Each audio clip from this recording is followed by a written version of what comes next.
somewhere between cravats and Canadians, between All Out and Starcade 83, there resides a come-as-you-are fandom better than a bunkhouse stampede.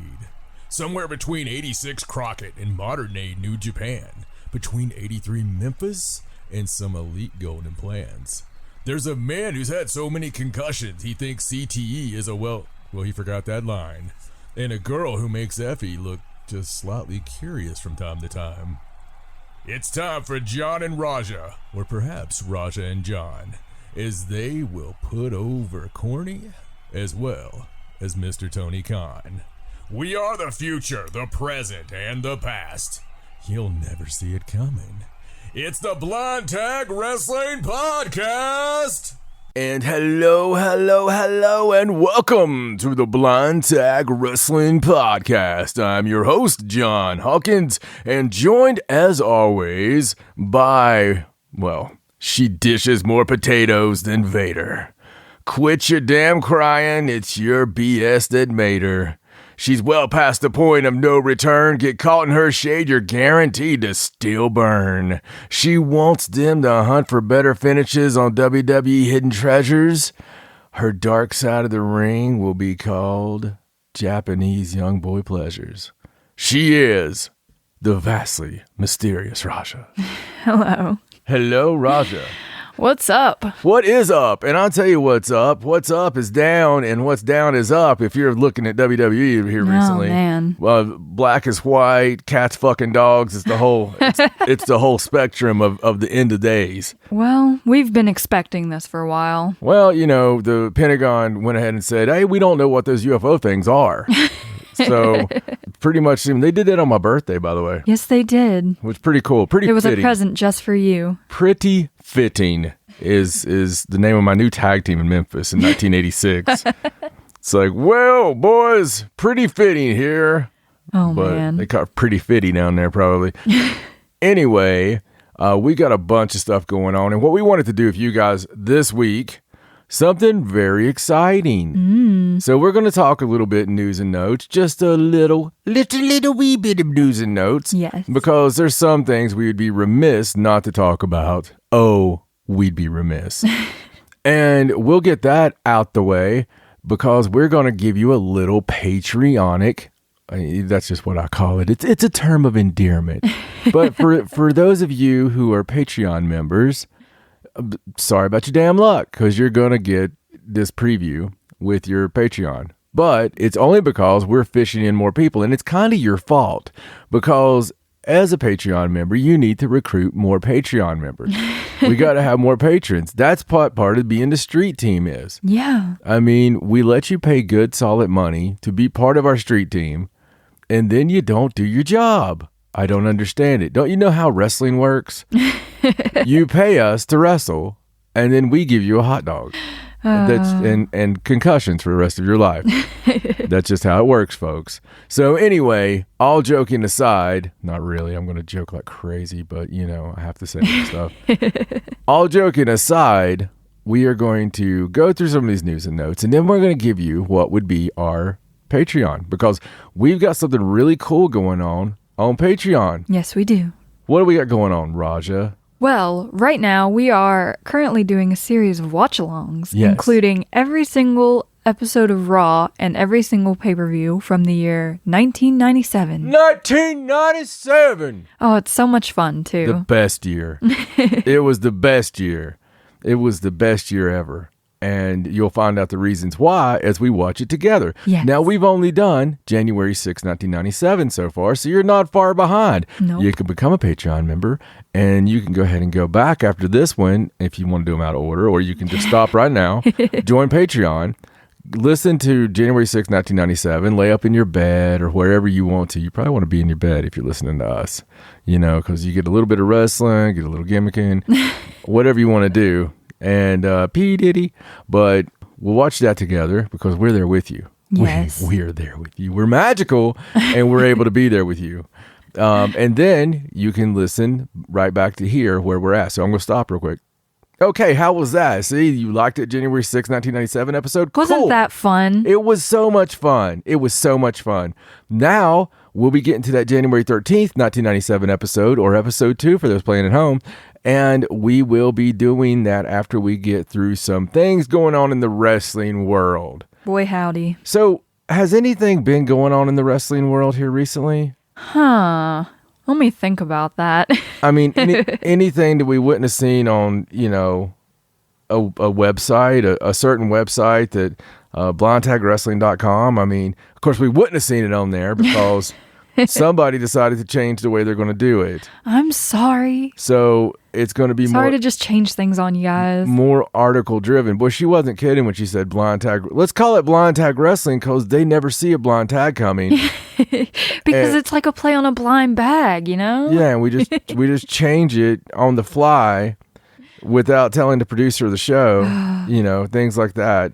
I discussed it with the producer, but Purple Monkey was fine with it. Yes, Purple Monkey was fine with it because you give him certain favors. I know how it works. I've seen that damn smirk on his face. I don't know what you're talking about. So anyway, that's what the monkey said too. So anyway, we normally, we're doing the news, but you know what? There's other news sites out there. So hopefully what we plan on doing is, big news stories like firings. Yes. We'll make it to the blindtagwrestling.com. Eventually. I'm throwing daggers at her. But I apologize. I didn't want to spoil wrestling for myself. Yes, it's a long story. So anyway, Sorry, I'm a mark. God. Yes. So are marks. They're sorry you're a mark. No, we've got this going on. So instead of how we were doing it with the same news that's everywhere else, right? Most people have their news sites that they like going to. Mm-hmm. They like going to daily. They like going to often. And, although we could have exclusives from time to time because I know people, the whole point of the matter is I'd like to keep knowing those same people. So when I do the exclusives, it ends friendship. So what we're doing is Raja just happens to be in her alter ego there, a freelance writer. Mm-hmm. And you've seen her articles in certain places, and I can't even tell you because they're in so many places. But just random websites, magazines, what have you. Probably read some of them. Crazy stuff like 101 uses for mothballs. She writes that kind of stuff. Bathroom reading galore. And but it's done eloquently. I'd much rather write about professional wrestling. Exactly, something you like. Yes. But she really does. She researches the crap out of it. So we've got a whole messy list of incredible articles that interest the crap out of me. We have plans on using all this expensive ass video equipment to even do some videos and stuff where I can bring it to you, bring the list that she's done. And really, the nuts and bolts of Raja is nuts and bolts. I mean, she's really got all that down, and she researches the crap out of stuff. This is essentially the way we work here is, how Joe Rogan has his show and he has his guy over in the corner that does the stuff. Well, she's my guy over in the corner that for whatever reason I pulled over to the main table. And I don't know what I'm doing here. It's basically for the reason that I get a lot of entertainment bouncing things off Raja. It's fun for me, especially since she was, too young to remember 1997. Yes. So it's fun when we watch 1997 because of that. And some of these things... It's a surprise for everyone. It just excites me. Like, I like meeting somebody who's never listened to certain music and being like, oh, you've never heard that?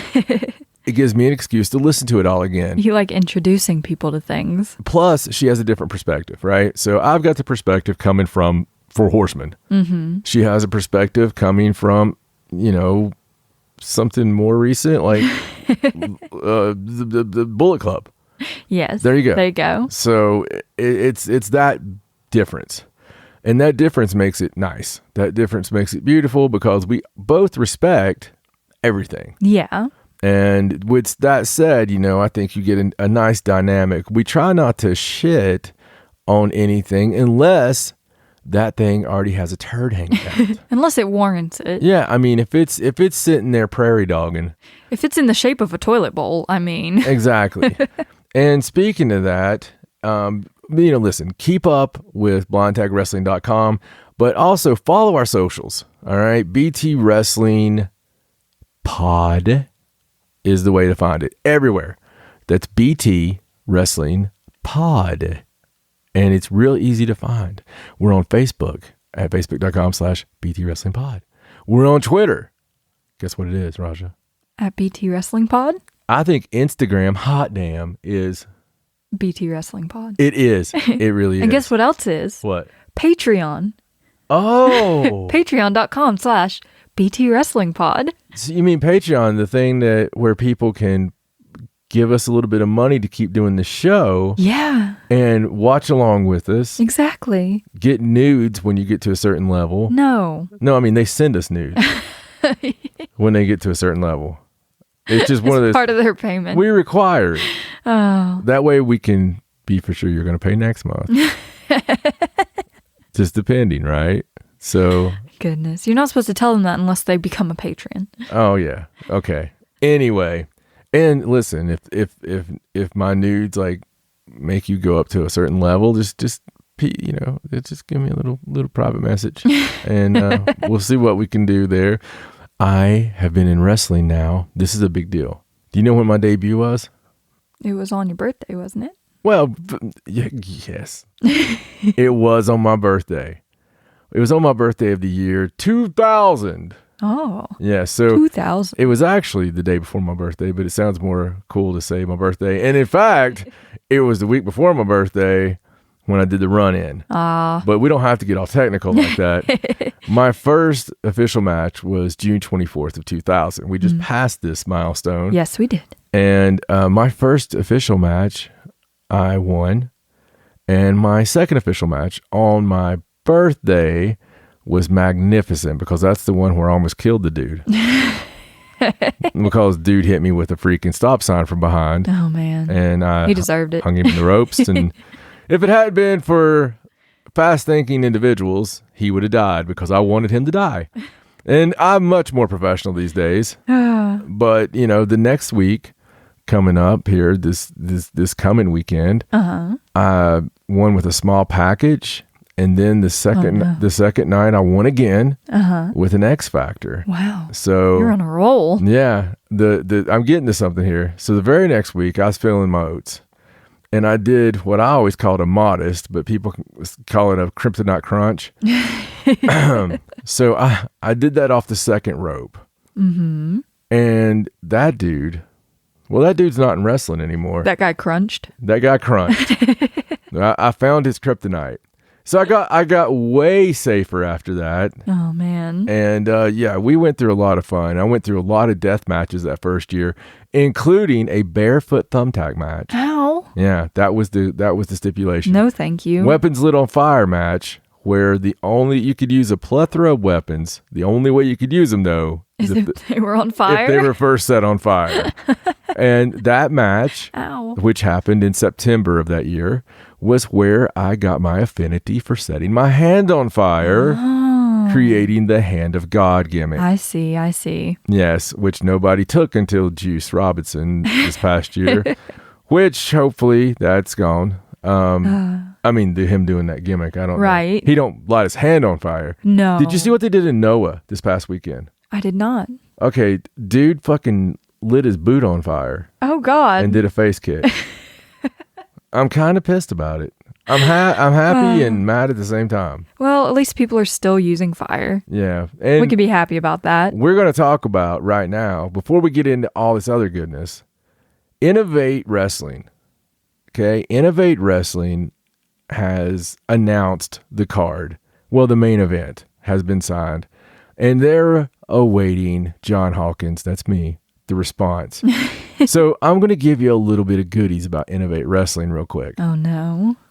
Directly from innovatewrestling.com, that's the website. The office, announced 7 hours ago as of this recording, Ultimate Jeopardy on August 14th in Kingsport. Now, let me tell you how fun it is to be reading The Observer and seeing there's an Ultimate Jeopardy match for your next show without realizing it's your Jeopardy. So the main event has been signed for Fire on the Mountain on Saturday, August 14th in Kingsport, Tennessee at the Civic Auditorium. It will be an Ultimate Jeopardy for John Hawkins, as all three of his clients, Chris Richards, the gatekeeper, by the way, been with me for 2 decades, Jordan Cage, oh my God, picture perfect, incredible drop kick. You got to check this guy out if you don't know. And Caleb Courageous. Caleb Courageous has faced the who's who plethora of everyone that is somewhere he should be. Face off against Innovate Grand Champion, real piece of shit, Toby Farley. And Toby Farley should also be somewhere, but because I don't want him where he's at. But no, Toby's amazing. He really is, but he pisses me off because he literally stole that title. But we just crowned the Innovate Grand Champion and VIP Fast Pass holder, another one that you're going to see everywhere in the next couple of years, Axton Ray. And another one that will also be everywhere in this world, Gustavo Aguilar. So it's going to be a 6-man tag match.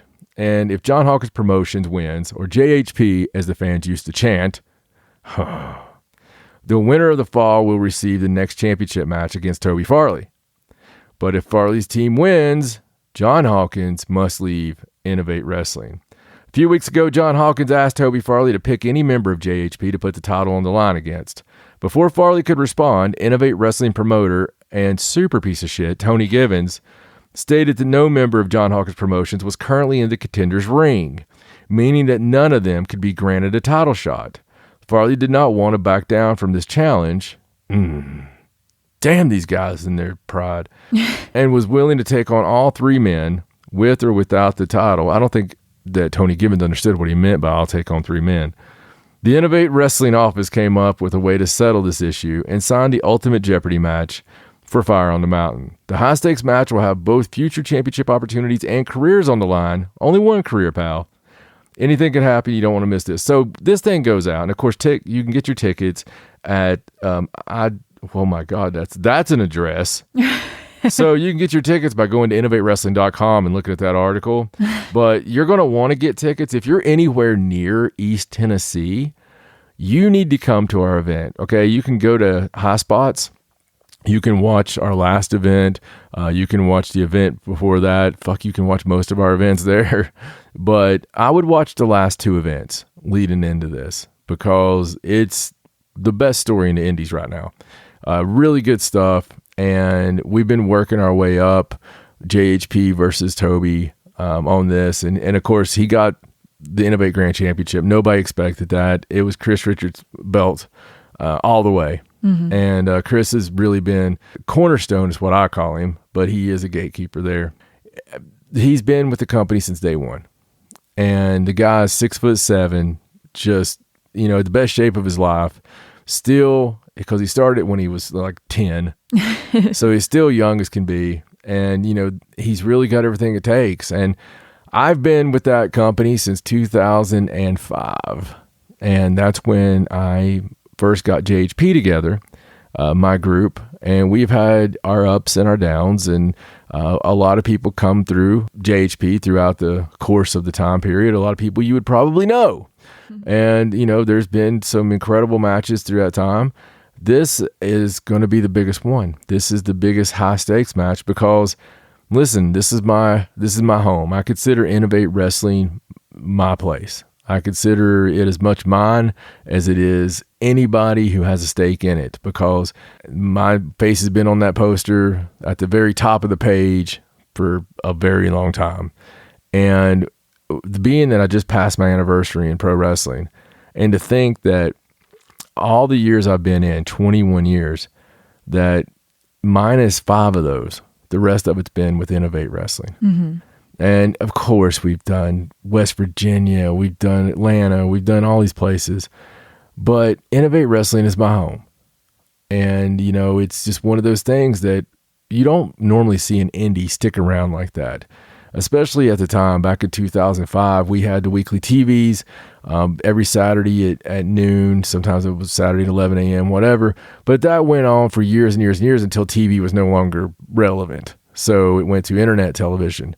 The promoters, Tony's always been ahead of the curve on that kind of stuff, and we've launched many a career out of there. Yeah. So I take a lot of pride in it. I can't believe they'd signed this stipulation without even consulting you. The funny thing about this stipulation is as soon as it went up, I started getting messages. First, I get messages from the asshole fans. Right. That were just like, ha ha, It's just, See you never. yeah, they were literally excited about my career being over, which Rude. is just crazy. Okay. And then my own guys getting a hold of me. And this is no joke. This is not just a joke. Caleb gets a hold of me. He's like, boss, you all right? Yeah, man, I'm good. Why? Pretty high stakes coming up. Yeah, man. Yeah. So I'm not even going to get into the work shoot part of pro wrestling. But the very fact that my own guys get a hold of me worried that this might be it, I can guarantee you this.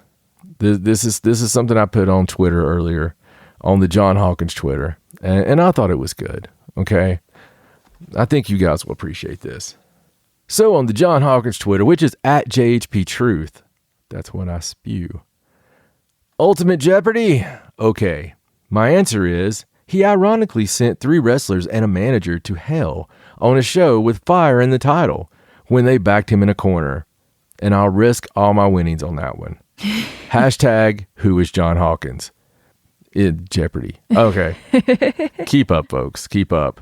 But yeah, anyway, that's what's going on. I'd be more concerned that your guys are messaging you like, are you going to be okay? When they should be like, don't worry, we got your back. We're not going to lose. Well, that's how they are now. I'd be worried that they're like worried about it. Okay, I'm a little worried too. But like, do you guys not think you're going to win? And the whole reason I'm worried is because they stack the tables against us. And they just do. But I can make a guarantee. I'm not going to go down easy. So there's going to be, if I have to set the whole place on fire, and oh God, if the whole place would burn down. Oh no.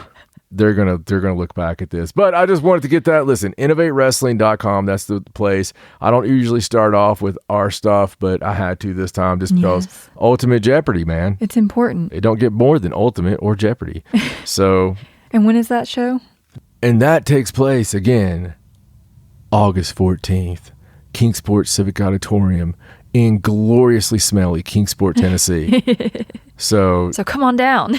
Definitely. You guys got to show up, and let me know you show up. If you get a hold of me beforehand, you'll get absolutely nothing for it. So maybe told off, maybe some kind of fun, little punny thing I might have to say. But let's get to something really cool.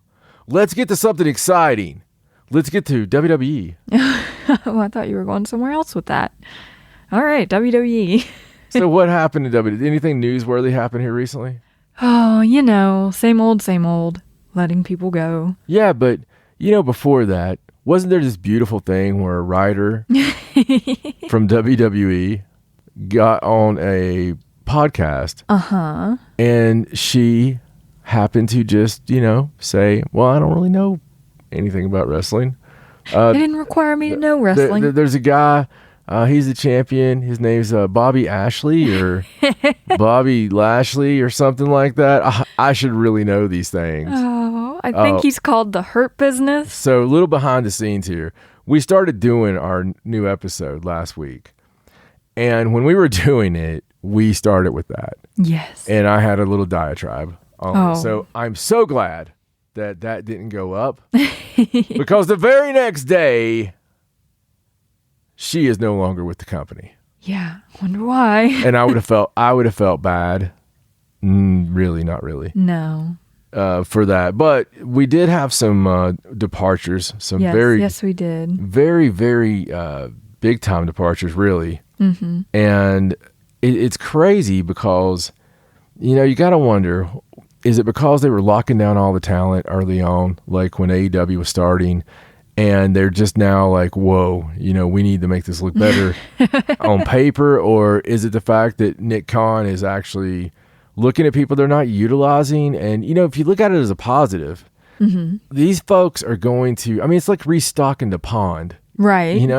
So all these guys are going to either go to the indies or they're going to go somewhere like TNA. They're going to be able to reinvent themselves. They're going to be able to do what Drew Galloway did and what so many others did. Yeah. Is go and, make themselves better. Normally it lights a little fire under their ass. Right. And they can go out They're there getting a second chance. and do something meaningful, Right, instead of just sitting in the back. So before you get to a list of the current ones, I want to, really touch on this.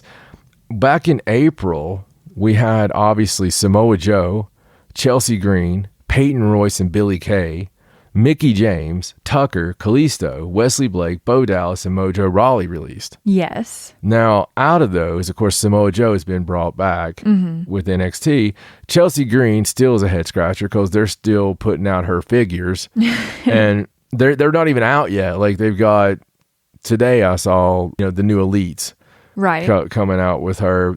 Peyton Royce and Billy Kay will make me scratch my head the rest of my life. Yeah. Because the Iconics were just, man, you talk about an entertaining duo. Yeah, they went wrong with them when they decided to split them up. And such good people, too. Yeah. Just genuine. Wherever they go is going to make that place better. Yeah. And it's almost time, too. Mickey James is out there already making an impact. And she's, done her thing on NWA. She's going to run the all-women's pay-per-view. Yeah. Some really cool stuff that I think was her dream anyway. Tucker's put out a statement this past week talking about some things he did know and didn't know. That's interesting. Kalisto, I'm sure, will land on his feet, which, he's probably spinning somewhere anyway. And of course, Wesley Blake, Bo Dallas, Mojo Rawley. I'm not worried about any of these guys because then in May, we had our second round. And that was Velveteen Dream, which couldn't have happened quick enough. Right. Drake Wirtz, who didn't see that coming. Jake Clemens, Brandy Lauren, Ezra Judge, Alexander Wolf, Kavita Devi, Jessamine Duke, and Vanessa Bourne. And again, on some of these, they weren't as surprising. Right. With me, it was surprising that one of the ones that just got released didn't get released when Jessamine did. Then in June, because it's a gift that keeps on giving month after month. Apparently. We had Braun Strowman. Jesus. Which is maybe arguably the biggest one. Yeah, the most surprising. Yeah, for sure. yeah, because of they never ruined him. Like, as far as they always protected Braun. Yeah. So it was very strange. Ruby Riott, which is such a benefit wherever she goes. Yes. Lana, Santana Garrett, who was making her debut on SmackDown that week. Aleister Black, which to me is the biggest one that's been released because I love Aleister Black. I love Tommy End and everything about his character, his life story. If there was a me out there that wanted to spend that much time on my body, I'd be Aleister Black. Because he's totally it's totally my gimmick. It's my top gimmick. And Buddy Murphy, who's decided to go eat swole pills. If anybody's seen Buddy Murphy's Instagram this past week. Yeah, those last batch was just ridiculous. So what do we got on the new batch? So this most recent batch from Friday included Fandango. Crazy. Mr. Mena. He's a Mena. As well as Tyler Breeze. Yes. Tony Nese, Arya Davari, August Gray, Everrise, which is Chase Parker and Matt Martell, Kurt Stallion, the Bollywood Boys, Arturo Ruas, Marina Shafir, Killian Dane, and Tino Sabatelli. Yeah, and the Marina Shafir was the one I thought, because she was one of the horsewomen. Right. The MMA version. Yeah. And boy, she was a little bit fired up, because she apparently has been working her ass off, and she was actually was supposed to be part of the new faction that just debuted on the end of NXT. Right, the Diamond Mine. Yeah, she was going to be under her husband, Roderick Strong. Ah. So that kind of sucks for them. It really does. Because that rude. I'm sure they were very excited. That's like, oh man, I'm so excited. We're because that's just what they like doing. Man, they ousted so much of the recent 205 Live roster. 205 Live has 4 wrestlers left. Wow. Off their roster, there's 4. That's ridiculous. And one of the wrestlers is also a writer-producer. So basically 3. Oh, man. So a lot of people have been thinking 205 Live is canceled because of that, but that's not true because Hulu pays a significant rights fees amount. Oh my goodness. So they get all kinds of money. How are they going to make shows with so few wrestlers? Well, I mean, have you watched SmackDown and Raw? I mean, True. you could literally have 12 wrestlers and have the same match every week. I guess you only need 2 matches and you got 4 wrestlers. So they just keep interchanging They them. could even use local talent. One really long tag team match. Yeah. I mean, they used to run shows with 4 guys and you'd have like the, tag match and 2 singles matches. And it's ridiculous. It is ridiculous. It needs to go away. 205 Live needs to not exist. It does because, they're going to be featuring the Cruiserweight Championship on NXT. Yeah. They're supposed to be giving it a good push. Yeah. Which it needs a good push. Yeah, because Kushida just got decimated by Roderick Strong and his new group. Well, I mean, so that's a good thing.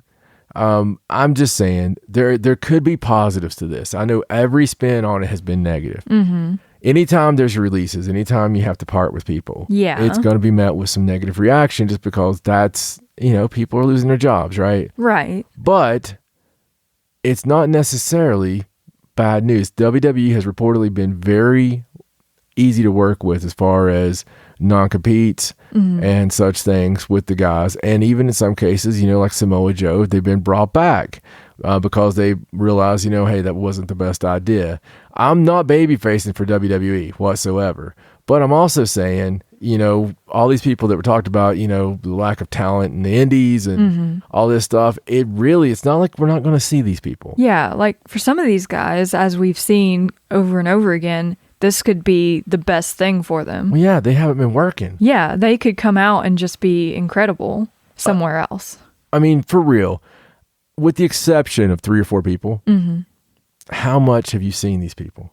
Not much. And at least in featured places. You could go somewhere and really search it out and try to find, the best of the Bollywood boys. Yeah. But, I mean, for the most part, you've not seen these people. So for a pro wrestler, your stock is based on what you do in ring. Mm-hmm. And, name value and all that, it only lasts so long. Mm-hmm. You've got to keep working. And I think that gives these guys a chance to go out and do their thing. Yeah, and, definitely. Just to spin a little positive on it, which I know is rare. Yeah. And that's all I want to really talk about that. Like I said, it could be positive, it could be negative. Just thought we'd report it a little bit and try to put a little context to it. Yeah. But, real quick, talk about something that's always kind of positive, and that's AEW. Which, man, week in and week out, some of the best shows, and they've batted them around because of the NBA playoffs. Mm-hmm. So you've had Friday nights, you've had now Saturday. Oh, it's been a long month. The early ratings coming in, for Saturday were rough because they're again on Saturday right up against the NBA again and getting hot and heavy. But this was interesting to me. The next day DVR playbacks for the show was up like 60%. Wow. Off the normal. So most people seem like they watched it on Sunday. Yeah. Which, all that stuff is just... makes total sense. Yeah, it really does. So anyway, real excited about this. This past Saturday night's AEW Dynamite was a really good episode. Mm-hmm. And Hangman Page started it off against Powerhouse Hobbs. Chewy, man. That was a match. So Powerhouse Hobbs has looked better and better and better. Yes. In my opinion. I mean, the guy looks like a future champion. He's just really come into his own. Mm-hmm. And the thing was with this one, the crowd was hot as could be. Hangman took this gimmick to like where you normally hit your shoulder. The guy gets out of the way, you go into the corner and you hit your shoulder. He hit at the top of his head. God, he just went into it wrong and just slammed his head right into And as soon as it happened, I was like, they look like they're stalling. Yeah. And then there was a little spot, where you're playing tug of war with each other and you pull the guy that's trying to pull you into the ring post. Mm-hmm. You pull him into the ring post, but Hangman totally slipped off Will's hand. Yeah. And when he slipped off his hand, I was like, oh, that wasn't supposed to... because it just looked bad. It did, yeah. And to me, it looked like maybe the grip strength wasn't there, which can happen when you When you bonk your head. Yeah, when you bonk your head.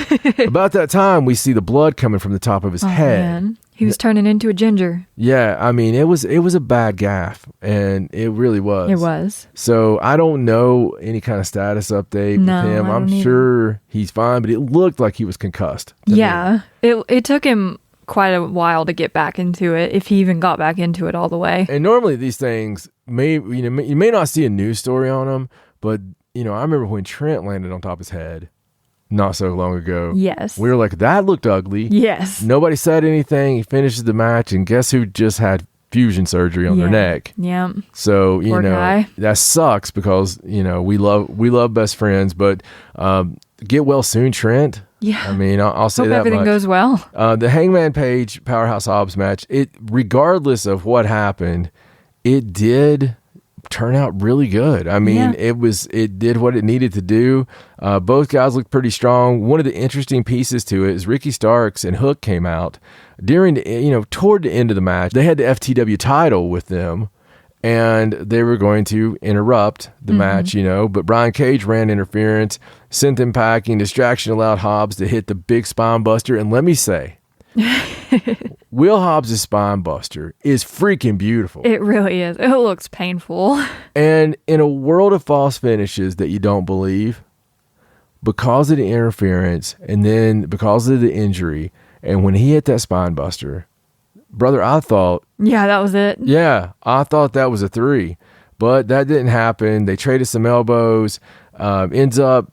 Hangman got the dead eye. And nasty move in its own right. Pulled out the win. I seriously feel like this is heading towards an FTW title match between Cage and Hobbs now. Yeah. I mean, I don't know Ricky Starks' timeline. Yeah. On coming back. Ultimately, I think Starks and Cage will be... Well, yeah, they definitely have to get their differences out. But it would be really good for Will Hobbs. It'd be good for Hobbs to actually win the belt. Yeah, I agree. And, Brian Cage isn't going to stay in Team Taz after all this. No, and that gives him some adversity to have to go through. They had a really great video package hyping up the main event. I love when they do this stuff. Yeah. They've been hyping up this main event for weeks. Oh, man. Almost a month. And, yeah, it's been done really well because it should be a big deal. I've been worried because Christian, even from the Double or Nothing, which was fantastic, but at Double or Nothing, when Jungle Boy wins the Battle Royal, Christian could have won it, but he congratulates him and, hey man, you better do something with this. You're the future. And ever since then, he's been kind of like that drunk guy at the bar that you're nice to for a second, and he's just like, I love this band, man. Yeah, I've been coming here a lot. Have you? That's cool, man. He just keeps popping up, and he just keeps coming back, like, hey man, it's just and everybody else you see is pushing him away, like get that. But you were nice to him that one time, and now you're kind of stuck, and that's what I feel like with Christian. He just keeps coming back because Jungle Boy's really nice, and every time Christian comes up, he goes, "Hey, you better." So go home, Christian. Jungle Boy's like, yeah, I got you. But thank you, sir. It's been smelling like a heel turn, but it's not happening because Christian has this thing going with Matt Hardy. I do want to see that match. They successfully made me want to see a Matt Hardy match with this. Kudos to them. Because, Matt has went through a few different transitions since he's been here. Yes. And I have not liked anything as much as I like his current character. Yeah, this is definitely his best incarnation. Absolutely. And, hey, man, you got to keep throwing stuff at the wall, right? Yeah. And I kind of love his faction, too. Oh, yeah. I dig what's going on there. The Young Bucks and Brandon Cutler had a classic promo because the Young Bucks are just ridiculous. Just over the freaking top. They really are. And I love it because, they said they were the reason they're going to win. That they challenged Penta and Eddie Kingston, who are pretty much a team again out of necessity because Moxley not being there. It is what it is. They're best friends right now. And, they've won 3 matches. So, anyway. They deserve it. They have the thing going on, the heat going on. So the Bucks challenge them. And this is a world title eliminator. So yes. If Kingston and Penta can actually get the win, then they'll get a world tag team title shot. Which would be amazing. It would be. It would be. So this match happens this coming Wednesday, and we'll get to that shortly. But I liked how the Bucks got out of it. They said, we're going to win this because we're EVPs. And everybody's kind of like, oh, extremely violent people. So kind of brings it back a little bit. Then one of the weirdest things you've ever seen. Tully Blanchard and Conan in-ring promo against each other. And it's sort of hopping up the FTR versus Proud and Powerful matchup that is destined to happen. And with this going on, the behind the scenes to it is Conan couldn't take a direct flight in. So there was like a delay or whatever. He had to fly to Orlando, and then he had to get like a rental car and drive to Jacksonville. And he only got there with like 45 minutes to spare.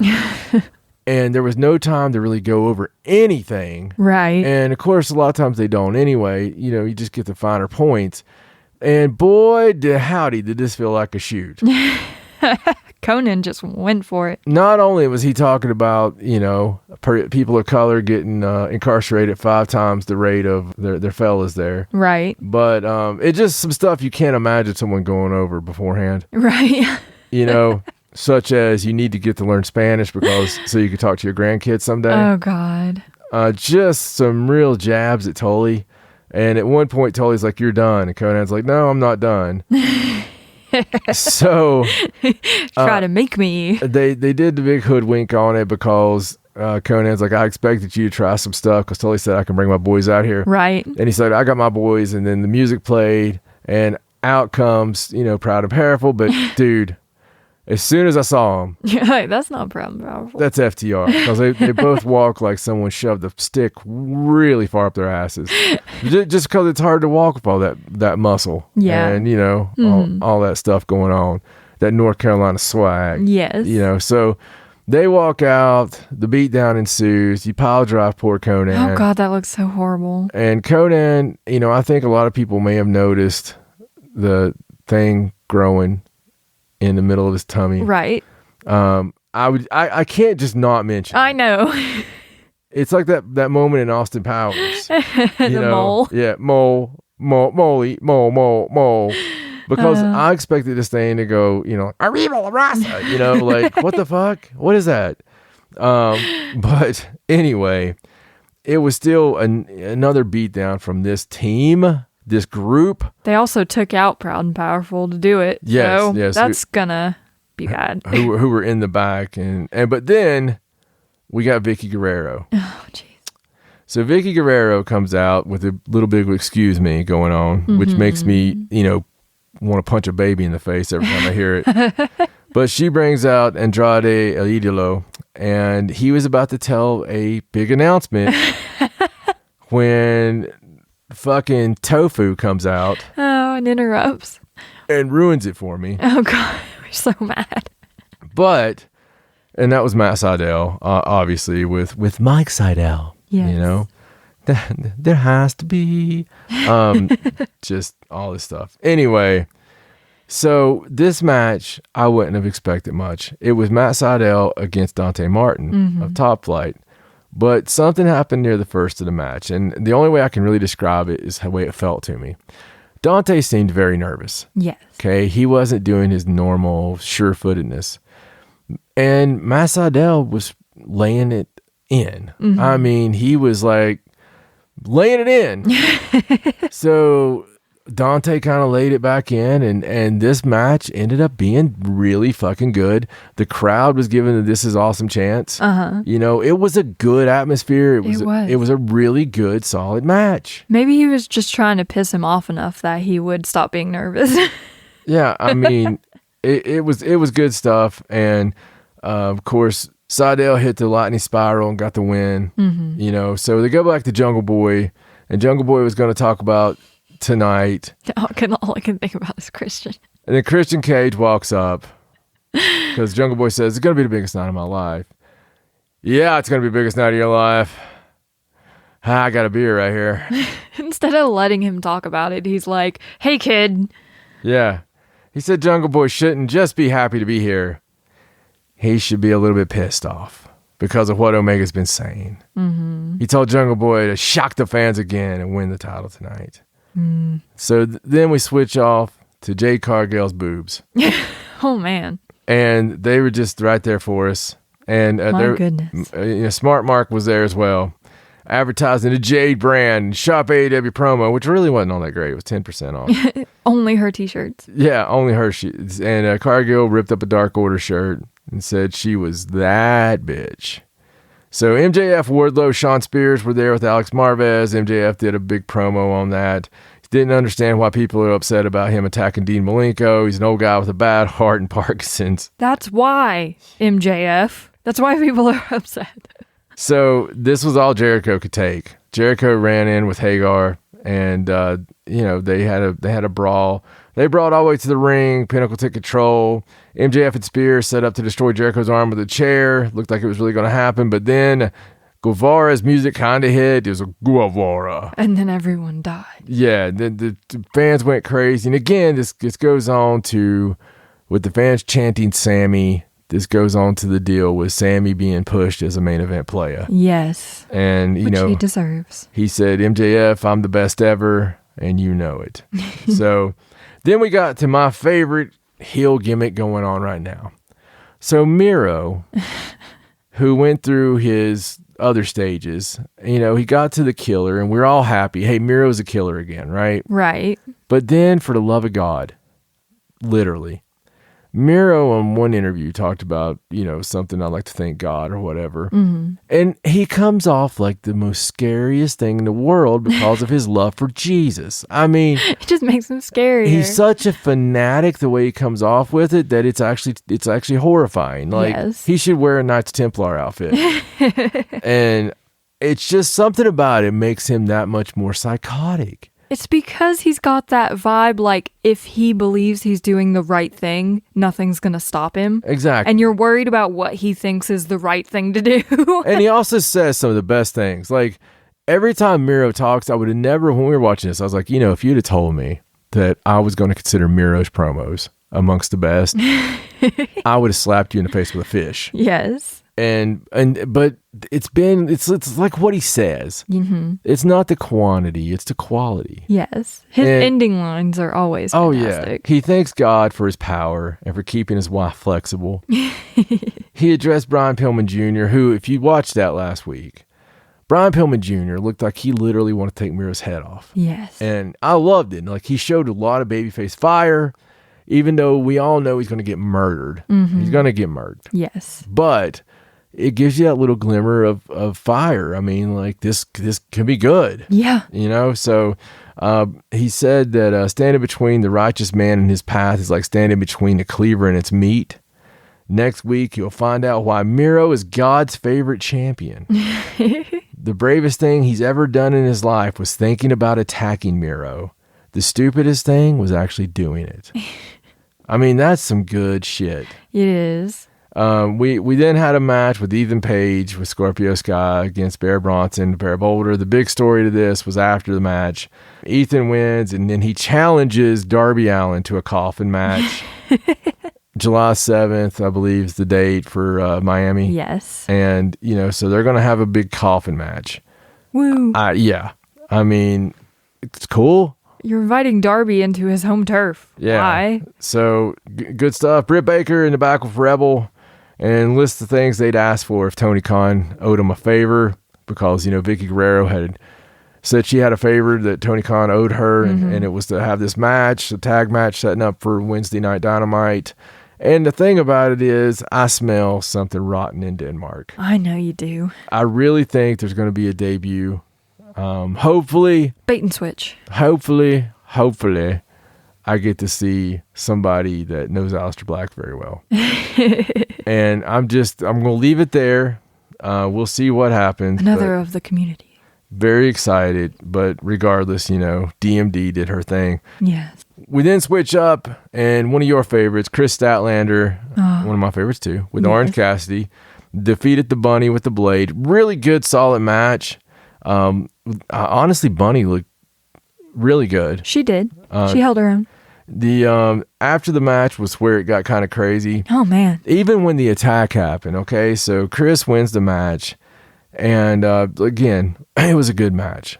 And after the match, Blade attacked Orange, but when TH2 comes running out, Chris looked like she hit the ropes really hard. Yeah, like side of her head. I hope she's all right from that. But Blade got the knuckle duster. out of Cassidy's pants. He had taken it from Bunny. That's an offense, apparently. And he knocked the crap out of Orange Cassidy. He did. So The entire crap. It was some good stuff. QT Marshall was then interviewed by Tony Schiavone about Brock Anderson, who is also looking fantastic, just like his dad, to be brand new like that. Another interview, Brian Pillman Jr. addressed Miro back, and it was a great little promo, talking about what he's going to do with Miro, and I'm excited for the match, man. And then we had Eddie Kingston, Penta El Zero Miedo, and Alex Abrahantes, as they did a little interview thing, little promo, saying Kingston learned something about the Bucks. It doesn't matter how much they get hit, because it's all about their ego. The only way to hurt them is to take those tag titles. Penta spoke in Spanish, and what it was is Penta says, next week we run over you. So then we had the main event. Oh. A little bit of shenanigans before the main event started, which threw everybody out, and I was happy about that. Yes, me too. Don Callis got put on commentary, which I wasn't as happy about. But this was the big one been building up to, folks. Kenny Omega, the champion, against Jungle Boy. And it was excellent. It was. Excellente. I would give this match 4 stars. Yes. Personally, on that scale. On our scale, I would give it 8.5. That's a good number. That is a good number. You like it's a that? Good number. I like the golden ratio because it's in everything. Go look that one up, kids. Go look up the golden ratio. You'll really be fucked with.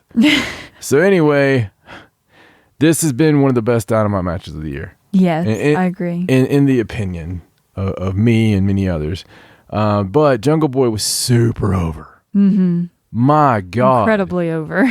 Last time I heard a Kenny Omega match where he didn't have the loudest chant, well, it wasn't that long ago, but he usually is right up there with it. Normally it's like a Moxley Kenny, Yeah. But Jungle Boy is fantastically over. People love Jungle Boy. This reminds me of Clash of Champions Uno. Back a long time ago, the year was 1988, and in 1988, the month of March, Sting was, he had been showing himself a little bit. We're a few months past, UWF being taken over by Jim Crockett Promotions. Sting is one of the few that really got featured because it still felt like it was their own guy. And Flair took a liking to him, so they had a 45-minute time limit draw as the main event of the Clash of Champions. Yes, Sting did not win the championship, but what he did win was becoming a main event player. And I think that did pretty well for him, considering, well, Sting's still here. Right.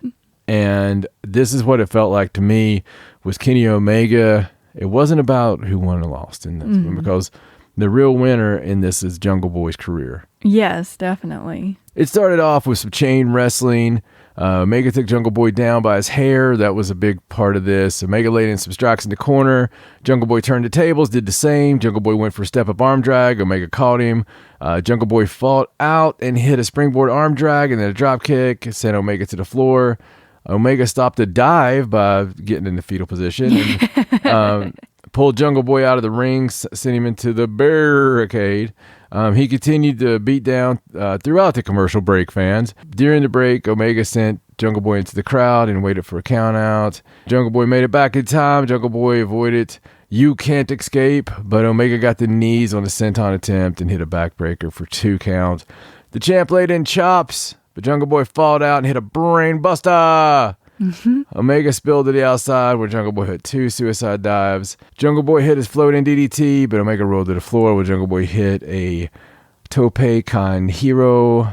Jungle Boy went to the top rope, but Omega chopped him down. Omega went for a superplex and hit it after a long fight for a 2. Jungle Boy avoided a V-trigger, flipped out of a German. He hit a thrust kick, but Omega came back with a V-trigger, a snapdragon, snap the magic dragon, just broke your fucking neck. And a second V-trigger, Jungle Boy countered to one winged angel with a poison rana, then a sliding elbow smash to the back of Omega's head, which I like to call the jungle blade, the machete. The machete. He went for a ripcord, but Omega turned it into a V-trigger, a powerbomb, and another V-trigger, and got a 2 count. Omega went for another V-trigger, but Jungle Boy rolled through and locked on the snare trap submission. And this was pretty cool. It was almost the middle of the ring. Mm-hmm. The Good Brothers ran out, but were immediately cut off by Jurassic Express and a crazy freaking dude named Frankie Kazarian, who just kind of jumps out of the fucking rafters. Omega reached the ropes before the two traded forearms in the center of the ring. Omega hit a V-trigger, but Jungle Boy hit a rebound lariat. Omega hit a brainbuster for 2. Another V-trigger followed, but Jungle Boy fought out of it, the one-wing angel. He rolled Omega up for a great near fall that really looked like he was going to get it. Then he locked on the snare trap once again. Omega grabbed Jungle Boy's hair, which was a great way to break this because he was going out. Forcing him to break the hold, Jungle Boy perched Omega on the top rope, and Omega slid and dropped him over the ropes, and a V-trigger to the back of the head followed, as did a J-driller for 2. Omega then hit the one-wing angel, and he won and retained. I will say that interference never hit the ring. No. So this was all Kenny, even though he did do some dastardly things. It's his championship you're talking about. After the match, Omega looked like he was going to get the belt to attack Jungle Boy, but Christian, our drunk friend, ran out, sent him packing. And then Matt Hardy, Private Party, ran out for a farty darty and attacked Christian. Christian was about to counter the Twist of Fate into a kill switch, but that's when those young fucks ran out and got Christian with some super kicks. Hardy hit the Twist of Fate. Omega posed, and that was AEW Dynamite, folks. Woo. What do you think? It was a lot of fun.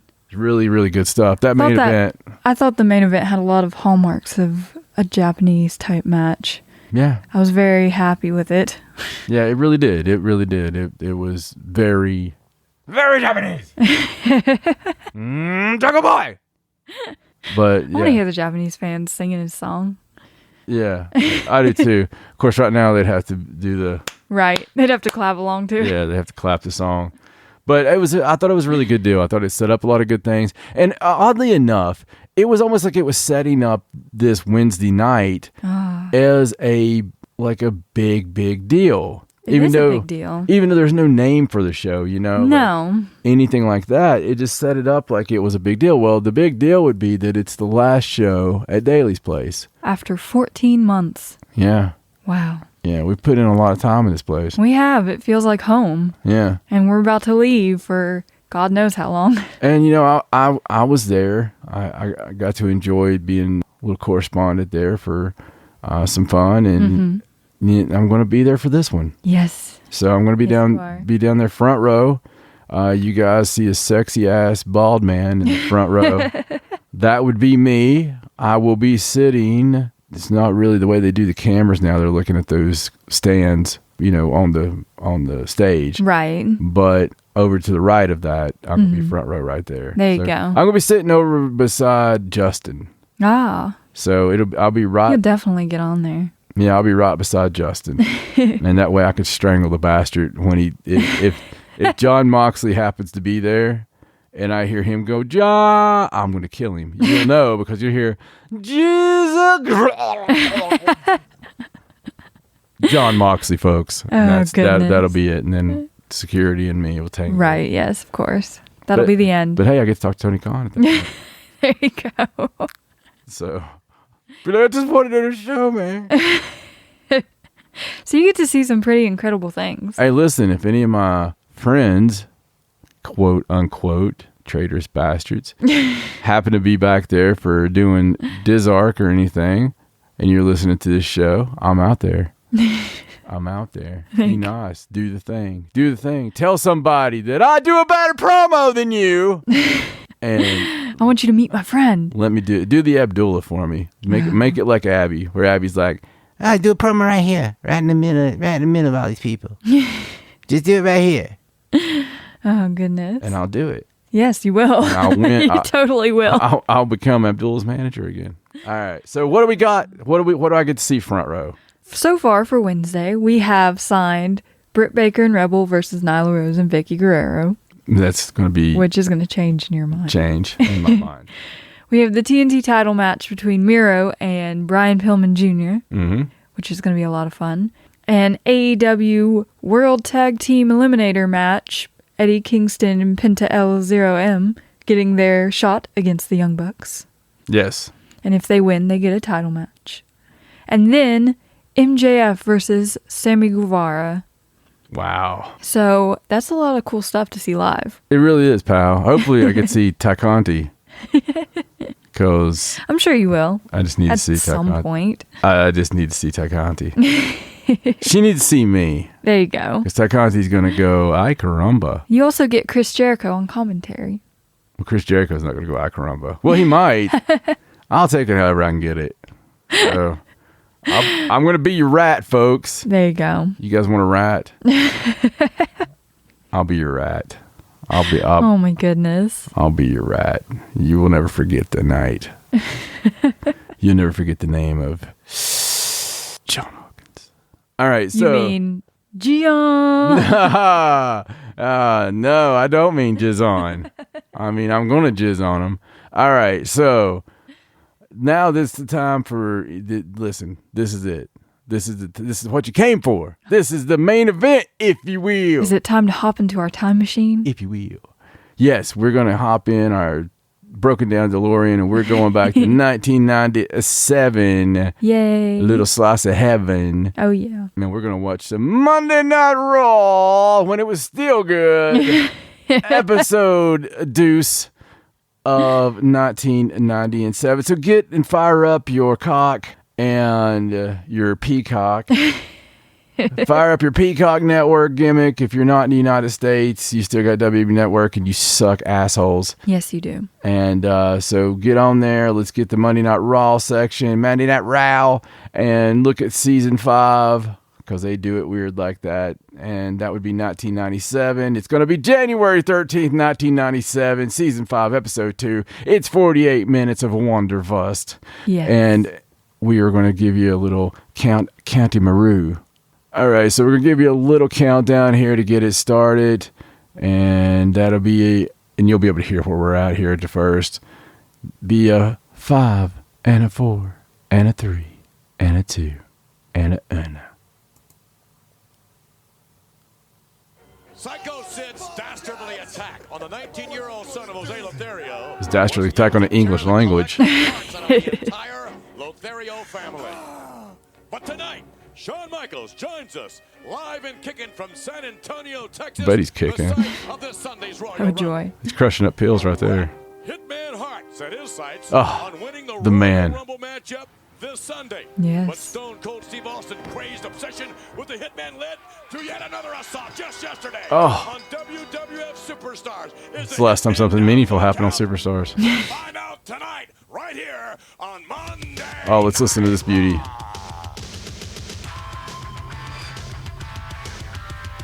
Oh, yeah. Oh, baby. This is before the good Raw is War thing. This is the old school sound.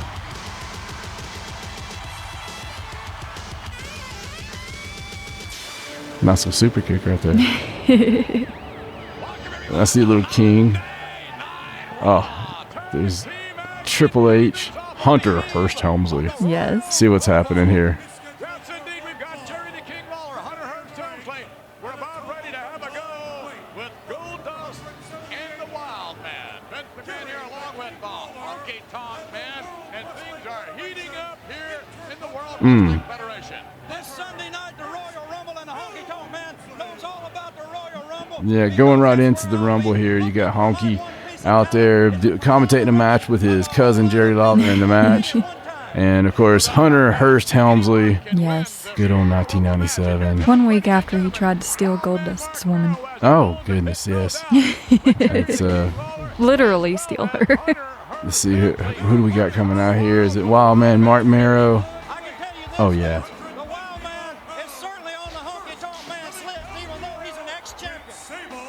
Yeah, well, I think Sable was on your list last Saturday night, and Saturday night, Shotgun Saturday night, but right now, ladies and gentlemen, That's too many Saturday nights. some 2 weeks ago was Yeah, they're already getting into the Pootie Tang part of this.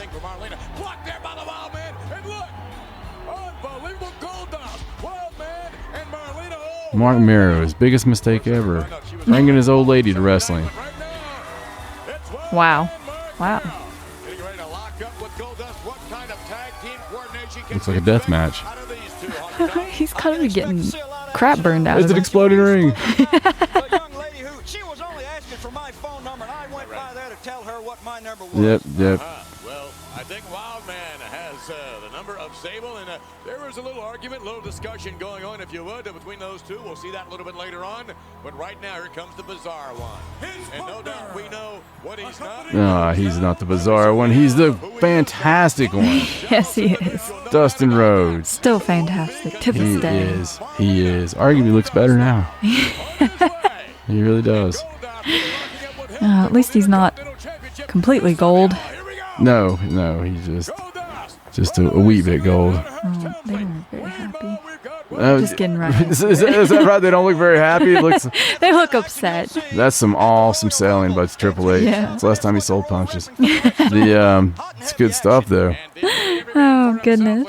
So 1997, Roger. Yes, 1997. It was an interesting year. Yeah. I mean, this is one of my favorite years, and of course, on this, as like you're getting a little free preview here of what we're going to be doing each and every week. Yes. We'd like to bring you as much fun stuff as we can, and really try to make you feel like you're there in '97 with us. Yes, we do. So Do you know what the number one song this week was in 1997? in '97, January 1997. overall number one song, huh? Let's see. Was it? If I get the band right, will that work? Sure.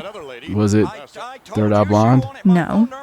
It was Unbreak My Heart by Tony Braxton. Oh God, I would never have got that. That's like that. I mean, that's pop. Yeah.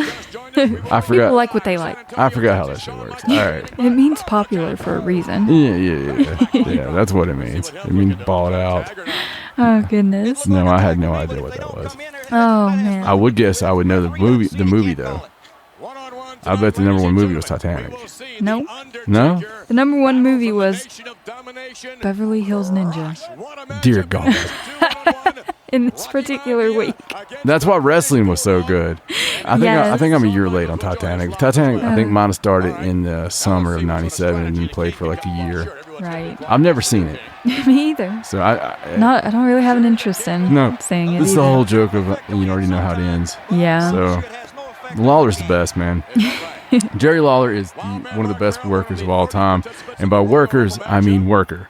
You know, he can make anybody look good. He played to their strengths. Right. And the cool thing about him, he was able to accentuate their strengths, and he was able to hide his weaknesses. No one has better looking punches than Jerry Lawler. If you ever want to learn how to punch, watch a Jerry Lawler match. There you go. It's my favorite punches in wrestling. So some people like Terry Funk, some people like this. I like Jerry Lawler's punches. Come on, boys. Yeah, and of course Mark Marrow, Johnny B. Bad. You know, he left being Johnny B. Bad to go to the World Wrestling Federation and looked like he about fucked up a referee's leg for the rest of his life. That's why he looks so familiar. That's what happened to Tommy Young. You know, Tommy Young had a injury in a match. Because, I mean, you got to think, it's like being a lineman. You can't really Yeah. see what's happening. Yeah, if someone gets shoved into you, you're screwed. That guy in the front row looks like he is having the time of his life. Oh my God. He keeps looking at Vince's ass. He's just in I wonder if heaven he's a right captive. I wonder if he's like, do you think he's like chained to the ankles to Vince? Oh God. He's like, maybe I could take this chain and choke him out. And look at Goldust. Dustin's like, Why am I here? Teaming with this guy. 23 years from now, I can have my pride back. He's so angry. Yeah, he's a pretty angry son of a bitch. It's because he's covered in gold. No, he owned that gimmick, man. Yeah, I know. He really owned it. He did good. Goldust was so much fun. Yeah, I mean, he was. Him and Popper's Backlot Studio Brawl is still one of my favorite matches. It's really good stuff. The still to come, Rocky Maivia. Oh yeah, Those pictures. good old Rocky Maivia. I don't know why he didn't get over his babyface to start with. Shoved down your throat. Triple H was, I mean, he was really awesome at the time. He's always been pretty awesome. He really has. As long as I've seen him. They've always given him a lot of shit, but I like Triple H. Me too. The not as much as I like Lawler. The Kingfish No. is like, man, he's the shit.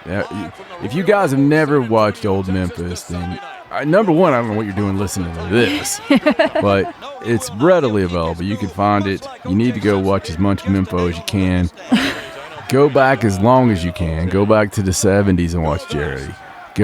Watch Jerry's feuds with Bill Dundee.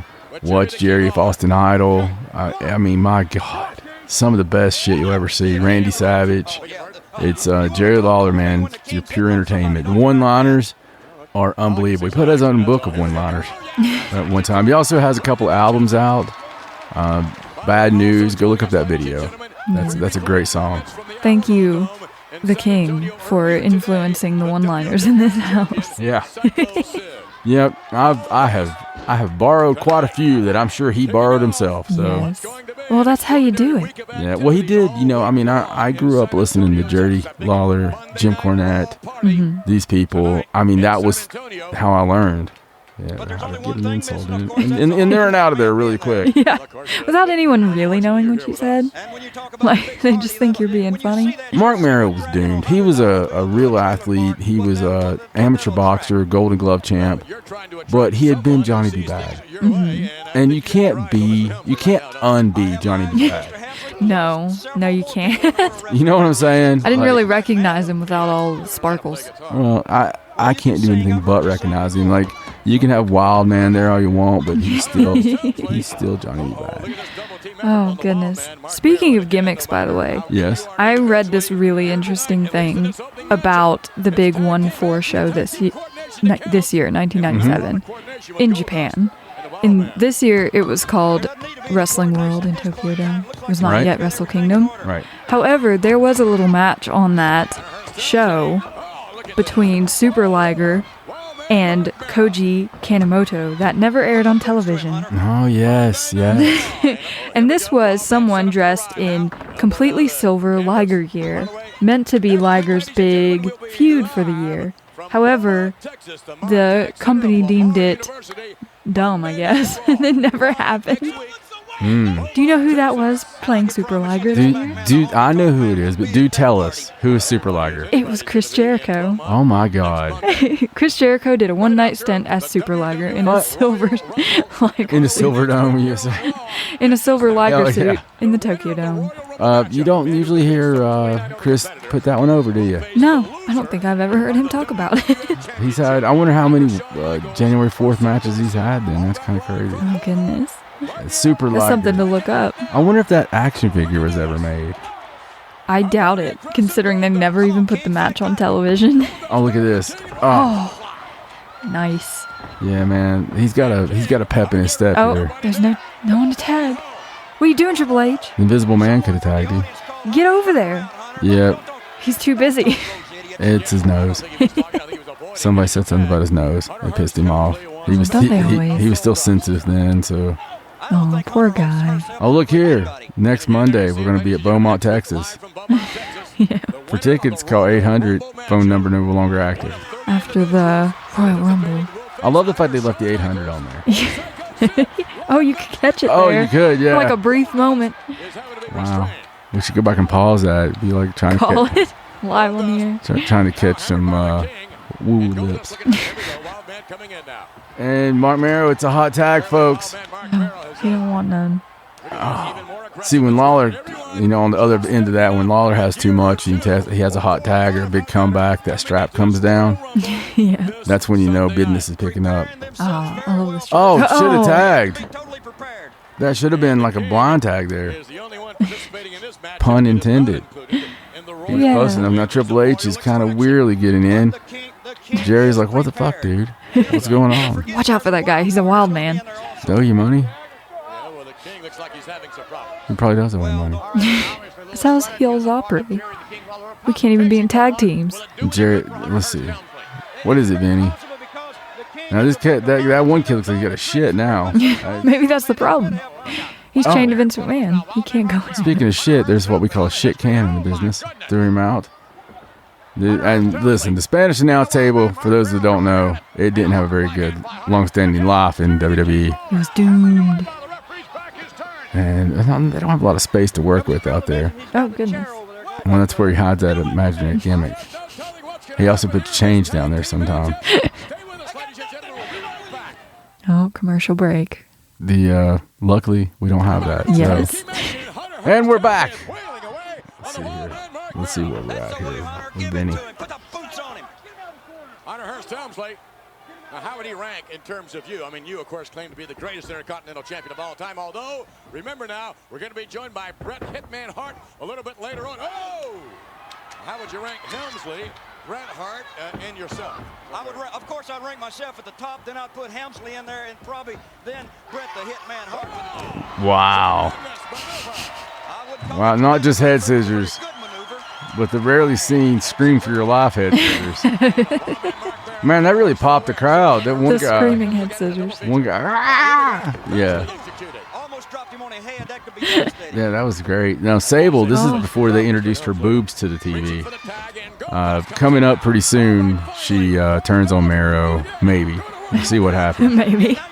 And we get a bunch of boobs. Good Lord, Dustin. Did you not see the tag? What you just upset? Oh my God. That he's Holy shit. beating the crap out of him. What is going on? He's really upset. Yeah, it looks like it. He's mad about his lady.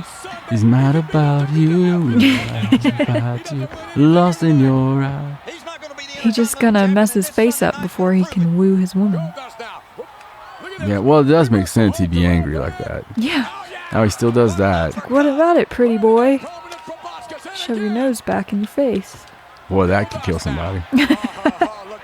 And he is caught up there. This is going to be bad. It's the breath. Yeah, Dustin. Gold Dust might just get a little sexified on him here. Oh, yeah. Oh, no. How's it going? What's happening? Well, that's Gold Dust for The you. ref doesn't know what to do. He's so big, too. Like, how do you get him off of you? Well, that's what the court papers ask. And Mark Mero's just jealous. He's even stopping his own partner. Yeah, he's jealous. Hey, get back in your corner. Oh. Oh, no. This is bad. It's all breaking down. I'm be kind of pissed that Mark Mero didn't go down from the street punches. My God, what a dress. It's like, it looks really heavy. It's a lot of velvet. So Marlena and Sable didn't fight. That's good. Oh, yeah, it's really good considering their outfits. Oh, they'll do it later in the year. Yeah, that looks a little like Christmassy. She looks like she's going to a Christmas party. I see Mean Girls. Oh, yeah. Jingle Bell Rock Dance. Yeah. Oh, hey, look at that. Park Place, San Antonio, Texas. Shawn Michaels scheduled to join us momentarily. However, earlier today we spoke with He's getting a blowjob. Psycho Sid from the Alamo Dome. Actually, he was in the middle of the Alamo Dome. Listen up, Shawn, Oh, no. to what Psycho Sid had to say. Oh, no.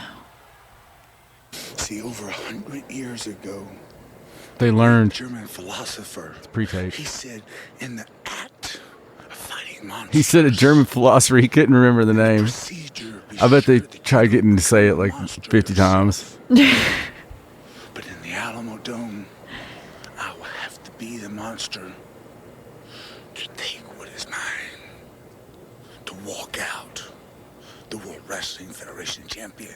And I think Shawn Michaels would say the same thing. Why is he whispering? But as the battle progresses, and at the right moment, I reach out, Shawn, and I have you by your throat. It looks like you're cupping his balls. That you will give to me. It'll be obvious. For over here, at ringside, will be your mother. Hey. She will know that look too. Whoa. And then all the way over here will be Jose. Oh, I thought I was going to say his father. He will know 'Cause- that look too, but this time he won't get on the apron because he knows better. Uh-huh. And then someone told me that this section over here was going to be nothing but your friends from your hometown, Shawn Michaels. Not true. But they will see that look too. And Jose, you are going to summon all the Mexicans from Mexico. Oh, my God. All above here. He's getting lost. Above here they will be 70,000 of them. 70,000 Mexicans from Mexico? Highest seat in the roof. He will know that look. Where's the border control? And that look Is Alamo Dome really one word? Alamo Dome? You are the man. You are the master and the ruler of the world. Oh my god. I think he actually believes himself. Yes, and there is Shawn Michaels. Sean looks so concerned. From San Antonio's Yes, he looks very scared. He's got a butt plug in.